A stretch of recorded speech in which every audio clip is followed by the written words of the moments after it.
आज Doubtnut app download करें। Doubtnut पर अपने सभी गणित, रसायन विज्ञान, भौतिक विज्ञान और जीव विज्ञान के डाउट्स का करो सफाया। बस प्रश्न की फोटो खींचो, एक ही प्रश्न को क्रॉप करो और तुरंत वीडियो सोल्यूशन पाओ। अभी डाउनलोड करें। क्वेश्चन हमारे पास है कि उन फोटोनों की दहली आवृत्ति का मान हमें निकालना है। पहला है सीजियम और दूसरा है निकल। कि इन दोनों सीजियम और निकल के पृष्ठों से फोटोन जो हैं फोटोन इलेक्ट्रॉन निकल सकें या फोटो इलेक्ट्रॉन्स निकल सकें। जहां सीजियम के लिए 1.8 इलेक्ट्रॉन वोल्ट तथा निकल के लिए 5.9 इलेक्ट्रॉन वोल्ट उनके कार्यफलनों का मान हमें क्वेश्चन पे दिया हुआ है। ठीक है, तो हम सबसे पहले हमें क्या निकालना है, हमें दहली आवृत्ति का मान निकालना हो। पहले उसे हम थोड़ा सा समझ लेते हैं। एक हमारे पास धात्विक पृष्ठ है। धात्विक पृष्ठ में हम जानते हैं कि मुक्त इलेक्ट्रॉनों की संख्या ज्यादा होती है या होती है। ठीक है, अब इस धातु के लिए हमें ये करना है कि मुक्त इलेक्ट्रॉन्स जो बंधे हुए होते हैं उन्हें निकालने के लिए एक ऊर्जा की आवश्यकता होगी, मतलब उनके बंधन ऊर्जा के बराबर ही ऊर्जा की आवश्यकता होगी। अब देखिए, जब इस पर प्रकाश आपतित होता है तो फोटॉन्स जो हैं ऊर्जा के बंडलों के रूप में आपतित होते हैं और प्रत्येक फोटोन अपने ऊपर एक ऊर्जा धारण किए हुए होता है। अब इस ऊर्जा के संगत अगर हम देखें, वो उस धातु के लिए उनके इलेक्ट्रॉनों के साथ में बंधे हुए परमाणु के साथ अगर हम देख रहे हैं बंधन ऊर्जा के मान के बराबर अगर हमने उसे ऊर्जा दे दी तो वो क्या होंगे, वो उत्तेजित हो जाएंगे और वो सतह पर आने लगेंगे। तो इस तरह से एक नियत आवृत्ति की, देखिए जब फोटोन आपतित होती हैं प्रकाश ऊर्जा के रूप में, ठीक है, तो उसका एक नियत आवृत्ति होगा या हम कह सकते हैं उसकी एक नियत तरंगदैर्घ्य होगी।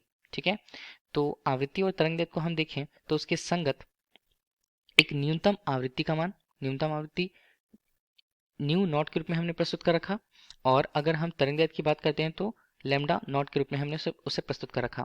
क्रमशः ये हमारे लिए दहली ऊर्जा के संगत दहली ऊर्जा, दहली ऊर्जा वह न्यूनतम ऊर्जा होती है जिस ऊर्जा को पाकर के कोई धातु अपने अंदर से इलेक्ट्रॉनों को उत्सर्जित कर सतह पर लाने लगता है, तो वो दहली ऊर्जा होती है। और दहली ऊर्जा के संगत जो मान होता है उसे हम बोलते हैं कार्यफलन। फाइनॉट से जैसे प्रस्तुत किया जाता है। अब पहला हमारे पास पदार्थ क्या दिया है, पहला दिया हुआ है सीजियम। ठीक है, तो सीजियम के लिए क्या दिया है, ऊर्जा का मान जो कार्यफलन का मान है फाइ नॉट के रूप में हमारे पास दिया हुआ है 1.8 इलेक्ट्रॉन वोल्ट के रूप में। ध्यान दीजिएगा, इलेक्ट्रॉन वोल्ट है तो हम उसे परिवर्तित करते हैं अभी जूल पर। तो 1.8 हमने लिया, इलेक्ट्रॉन वोल्ट को परिवर्तित करने के लिए 1.6 गुणा 10 की घात ऋण 19 कुलॉम का गुणा कर देते हैं और ये मान जो आता है वो जूल में आता है। ठीक है, ये सीजियम के लिए अगर हम बात करे थे। ठीक है, तो इस तरह से अगर हम उसके लिए दहली आवृत्ति का मान निकालें तो दहली आवृत्ति का मान फाइ नॉट के रूप में ये हमारे पास कितना होगा, एच न्यू नॉट के रूप में। तो न्यू नॉट का मान हमें निकालना है, न्यू नॉट का मान कितना होगा, फाइ नॉट बटे एच के रूप में। तो यहाँ पर देख लें मान को, न्यू नॉट का मान हमें निकालना है, फाइ नॉट का मान हमारे पास कितना अभी हमने देखा 1.8 गुणा 1.6 गुणा 10 की घात ऋण 19, ये किस में बनता है, ये बनता है जूल पर। और नीचे हम देखें एच के मान को तो वो हमारे पास नियत मान रहता है 6.63 गुना 10 की घात ऋण 34, ये किस में हो रहेगा, जूल सेकंड पर। जूल और जूल के मान कट जाएंगे और हल करने के बाद यहाँ पर न्यू नॉट का मान हमारे पास प्रति सेकंड या हर्ट्स में, जिसका मान हमारे पास हल करने के बाद आता है 4.343 गुना 10 की घात 14 प्रति सेकंड या हर्ट्स के रूप में। ठीक है, तो ये न्यू नॉट के मान को हमें प्रदर्शित करेगा। ये हमारे लिए किसके लिए हुआ, सीजियम के लिए जो मान है वो हमें प्राप्त हुआ। ठीक है, सीजियम के लिए जो आवृत्ति का मान है, दहली आवृत्ति का मान वो। दूसरा हमारे पास क्या है, दूसरा हमारे पास है निकल। निकल के लिए भी हमें क्या दिया हुआ है, उसके संगत कार्यफलन का मान जैसे फाइ नॉट डैश के रूप में हम प्रस्तुत करते हैं दिया हुआ है कितना, 5.9 इलेक्ट्रॉन वोल्ट, 5.9 इलेक्ट्रॉन वोल्ट।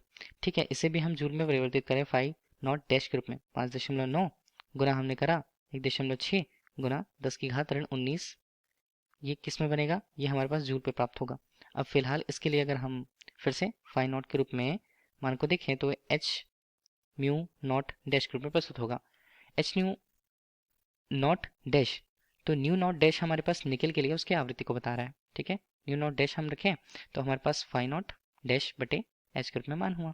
ठीक, तो म्यू नॉट डैश का मान अगर हम देखें तो फाइ नॉट का मान हमारे पास कितना है, फाइ नॉट का मान हमारे पास क्वेश्चन पे दिया हुआ है 5.9, इसे हमने परिवर्तित कर रखा 1.6 गुणा 10 की घात ऋण 19 जूल पर अगर हम परिवर्तित कर रहे थे, और नीचे हम मान को देख लें कितना आ रहा है वो, ये हमारे पास है 6.63 गुना 10 की घात ऋण 34 के रूप में इसका मान होता है। ये हमारे पास किस में होता है, ये हमारे पास जूल पे आएगा और ये हमारे पास जूल सेकंड, जूल और जूल करेंगे प्रति सेकंड पर आएगा। न्यू नॉट डैश का मान भी हमारे पास किस में आता है, ये हमारे पास प्रति सेकंड या हर्ट्स में आएगा कितना, 1.432 गुना 10 घात पर 15 हर्ट्स या प्रति सेकंड पर मान आता है। तो ये हमारे पास क्या हुआ, ये हमारे पास जैसे निकिल है तो निकिल के लिए हमें दहली आवृत्ति का मान हमें मिला क्रमशः, ये निकिल के लिए था, और ऊपर जो मान हमने निकाल रखा था वो सीजियम के लिए हमें प्राप्त हुआ था। Thank you. कक्षा 6 से 12वीं से लेकर नीट, IIT, JEE वो एडवांस के लेवल तक 1 करोड़ से ज्यादा छात्रों का भरोसा।